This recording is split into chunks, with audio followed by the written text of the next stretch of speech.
못 찾겠다 꾀꼬리가 아니라요. 못 찾겠다 이 사람입니다. 안진용 기자님. 네, 바로 김남국 의원의 얘기입니다. 네. 네, 지난 5월 18일 가평 휴게소에서 목격된 후에 벌써 10하루째 두문불출하고 있습니다. 한간에는 지역구인 안산에서 종교활동을 하고 있다, 또는 먼 지방에서 성찰 중이다 말은 무성한데 가장 중요한 건 지금 바로 보이시는 저곳, 저 국회, 원래 본인이 있어야 할 곳에는 김남국 의원이 있지 않다는 겁니다. 또한 당초 약속한 대로 진상조사나 국회 윤리특위 조사에 협조하지 않고 있습니다. 그러면서 이렇게 장기간 잠적 행보를 보이는 것은 적절치 않다는 지적이 이어지고 있습니다. 당연한 얘기겠지만 여당인 국민의힘에서는 좋은 소리가 안 나오겠죠. 한번 들어보시고 이어가 보도록 하겠습니다. 김남국 의원은 지금 어디에 있습니까? 수배령이라도 내려야 하는 것입니까? 코인 투자 시장에 쓰나미를 일으키고 더불어민주당을 남국바다에 빠뜨린 장본인이 잠시 떠난다고 한 이후에 열흘 넘게 국회에 나타나지 않고 있습니다. 어제는 김남국 방지법이 국회 본회의를 통과했지만 당사자는 휴가 신고서를 내고 본회의에 출석하지 않았습니다. 자맹쇼를 하면서도 국회의원 세배는 따박따박 받고 있습니다. 본인이 했던 말처럼 결백하다면 더 이상 도망 다니지 말고 거래 내역과 자금 출처를 공개하기 바랍니다. 그래요. 지금 뭐 여당에서도 나와라, 입장 밝히라, 뭐 이제 그런 거예요. 그런데 어디 있는가 진짜 뭐 거의 모든 사람들이 모르고 궁금해하는 것 같은데, 그런데 뭔가 의미가 있는, 관심이 가는 행동 하나가 포착이 됐다면서요, 하재근 평론가님. 예, 바로 그 자신의 코인 거래 내역을 가상화폐 거래소로부터 받은 것이 아니냐, 그런 이야기가 나왔는데, 네. 5월 18일에 네. 김남국 의원이 보좌관을 통해서 가상화폐 거래소 빗썸이라는 곳이 있거든요. 네. 빗썸으로부터 지난 3월 이후부터 최근 사이에 거래 내역을 받아간 것으로 보인다라고 네. 국민의힘 김의권 의원실에서 밝혔습니다. 네. 그리고 이건 받아간 것으로 확인됐어요. 그 업체에서 그렇게 보고를 했습니다. 그 거래 내역을 전달했다고. 근데 그 전달 시점이 바로 5월 18일.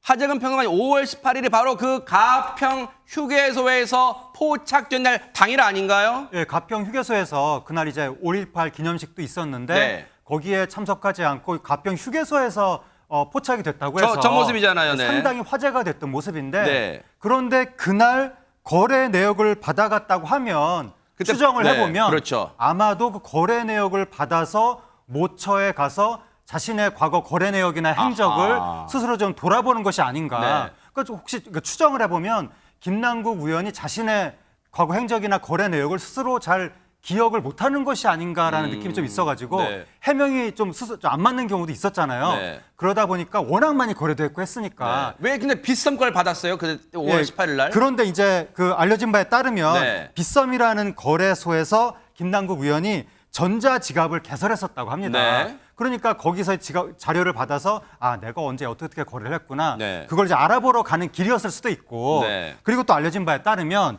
작년 1월부터 2월 사이에 네. 한 60억 원 상당의 위믹스 코인을 아하. 빗썸에서 다른 거래소로 옮긴 것으로 지금 전해지고 있습니다. 일단은 이른바 전자지갑 개설된 빗썸에서 그 거래 내역을 받아갔다는 거예요. 업체한테 얘기를 해서 보좌관을 통해서 받아갔다는 건데, 그럼 보세요, 장윤 변호사님. 전날이 그러면 보세요. 아까 복장이 정장이니까 어디 당시 5.18 기념식에 불참했다는 건 언론 보도로 확인됐어요. 그리고 당시에 더불어민주당 내에 이른바 강경 모임인 철험에 그 뭔가 워크숍도 안 갔어요.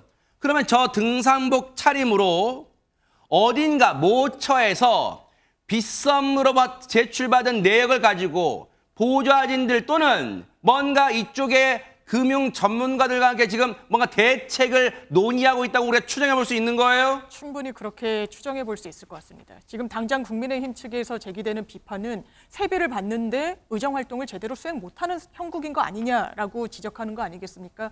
김남국 의원은 5.18 기념식에도 불참했습니다. 그 이후에 본회의 등에도 출석하지 못했는데 아마 지금 본인이 해야 될 역할은 피의자로서 방어권을 행사하기 위한 사전 준비 작업을 하는데 방점이 찍혀 있지 않나라고 생각되는 부분이 있습니다. 네. 지금 받고 있는 혐의는 조세 포탈 혐의, 그리고 범죄 수익 은닉, 그리고 자본시장법 위반은 지금 검찰이 들여다보고 있는 상황이긴 한데요. 정치자금법 위반 혐의 등등이 있습니다. 네. 이 부분과 관련해서는 그렇다면 이 코인이 어떤 자금으로 시작됐으며 이후에 이득은 얼마나 남았고 그리고 이득을 남게 되는 데 있어서 혹시 다른 정보 출처에 도움을 받은 것은 아닌지, 또 일부는 본인이 무상으로 코인을 받았다라고 이야기를 하고 있는데 이게 본인 해명에 따라서 정말 경품 형식으로 에어드롭으로 받은 것인지 아니면 다른 어떤 입법 로비 성격이 있는 것인지가 규명돼야 되거든요. 그렇다면 이게 시기도 상당히 길 것이고 거래됐다는 그 자금 내역도 지금 언론 보도를 통해서 보면 뭐 고점을 찍었을 때는 뭐 100억 원대 얘기까지 나오고 있습니다.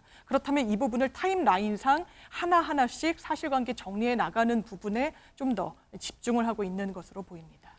모두가 김남국 의원의 행보를 궁금해하는 가운데 김남국 의원과 통화했다고 주장하는 사람이 있는데요. 얘기 들어보시고 이어가 보도록 하겠습니다. 제가 그저께 김남국 의원하고 연락을 했어요. 자살하고 싶다고 그래요. 왜 그러냐? 그러니까 김남국 의원이 대선 시기에 자금 세탁을 했다. 코인을 가지고. 그리고 그 자금 세탁한 돈으로 대선 자금에 쓰여졌다. 이런 주장을 하지 않았습니까? 국민의힘 주장입니다. 네. 그것을 듣고서 너무나 의의가 없어서 의원님 정말 자살하는 사람의 심정을 알겠습니다. 그러더라고요. 안민석 의원이 뭐 통화했다니까 통화한 것으로 보여져요. 뭐 그 말 자체를 뭐 안 믿고 싶은 마음은 없어. 근데 안민석 의원이 조금 말을 전현평론가 처음에 저희가 깜짝 놀랐어요. 통화했더니 극단적 선택을 하고 싶다고 말했다고. 이건 근데 뒤에 가서는 조금 정정됐잖아요. 근데 처음에 깜짝 놀랐어요. 말을 좀 전할 때 신중해야죠. 예, 그렇습니다. 이 방송이라는 것은 공공재와 같고요. 특히 이런 어떤 극단적 선택과 관련해서는 언론계에서도 굉장히 주의를 하는 부분입니다. 왜냐하면 이런 보도 자체가 청소년들에도 영향을 미칠 수 있는 부분이고 하고, 제가 조금 더 아쉬운 것은 두 의원이 아마 이제 개인적으로 친분이 있고 김 의원이 굉장히 속상했으니까 설사 이런 말을 할 수는 있다 치더라도 어쨌든 김남국 의원이 현직 국회의원이고 많은 또 김남국 의원을 좋아했던 분들 입장에서도 지금 굉장히 좀 속상한 상황이거든요. 그런 상황에서 오히려 안 의원이 말을 좀 더 조심했어야 됐지 않나 이런 생각이 듭니다. 그런 다만 제가 좀 설명을 붙이는 부분은 논란이 됐던 어떤 대선 관련 부분에 대해서는 민주당의 의원들이 지금 굉장히 반발하고 있거든요. 김영진 의원이 당시에 이제 총무 관련된 업무를 했었는데 방송에 나선 것을 보면 뭐 국민의힘에서 너무나 아무나 말 대잔치 하고 있다 이렇게 하기 때문에 이 사안은 사안대로 밝히지만 이것이 또 너무 정쟁으로 번지는 것은 또 주의해야 될 부분이라고 봅니다. 조금 전 들었던 라디오 인터뷰는 안민석 의원의 라디오 인터뷰는 어제 했던 얘기인데요. 오늘도 인터뷰를 했어요. 오늘은 어떤 얘기를 했는지 잘 들어보시고 이어가 보도록 하겠습니다. 지방에 있어요. 네, 지방에 뭐 서울에 있으면은 본인도 자꾸 언론 기자 만나게 되고 또 정치인들에 접촉하고 되고 그러지 않겠어요. 그래서 좀 멀리 떠나서 성찰과 반성의 시간에 필요한 그런 공간에 있는 것 같습니다.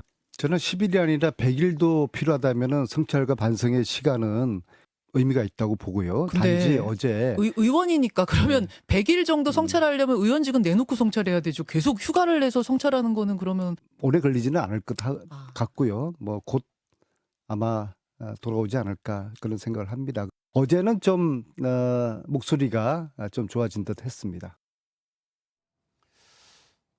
하재근 평론가님, 지금 안민석 의원이 연거푸 2차례 통화했다는 것을 이제 시청자분들이 보시면서 아이고 우리 김남국 의원 그래도 잘 있네라고 글쎄 뭐 기뻐하는 분도 계실 거예요. 안도의 한숨 내쉬는 분도 계실 거고. 그런데 글쎄요 그런 분만 계실까요? 그리고 지금 안민석 의원이 통화했다고 밝히는 게 글쎄 시청자분들에게는 어떻게 받아들여질 지금 반성과 성찰의 시간을 갖고 있다. 그리고 그게 또 길어진다면 길수록 좋다. 이거 어떻게 봐야 되는 거예요? 또 이제 이런 얘기를 들었을 때 국민들은 지금 김남국 의원한테 직접 어떠한 그 해명이라든가 뭐 반성이 됐건 뭐가 됐든 간에 얘기를 듣고 싶은 상황인데 근데 국민들한테 이야기를 하지 않고 안민석 의원한테만 얘기했다라고 하면 국민 입장에서는 소외감을 느낄 수 있기 때문에 안민석 의원이 왜 나만 통화했다고 이런 얘기를 굳이 방송에서 하는지 이해가 가지 않고, 더군다나 또 뭐 김남국 의원이 최근에 목소리가 좋아진 듯 했습니다. 김남국 의원이 목소리 좋아졌다는 얘기를 국민들이 지금 듣고 싶어 하는 상황이 아닌데, 더군다나 그리고 또 뭐 극단적 선택 이런 얘기까지 하고, 그러니까 안민석 의원이 상황을 별로 뭐 해결하는 데는 도움이 되지 않으면서 오히려 국민들을 불쾌하게 만드는 그런 발언들을 김남국 의원의 이름을 내걸고 네. 하고 있는 것이 아닌가, 그런 아쉬움이 듭니다.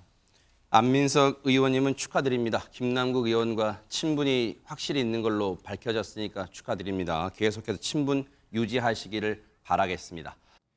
보고 계십니까? 대박 사건. 네, 안녕하십니까? 김명준입니다.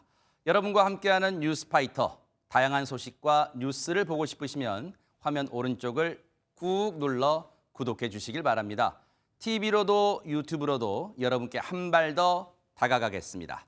MBN 뉴스와 뉴스파이터를 사랑해 주셔서 고맙습니다.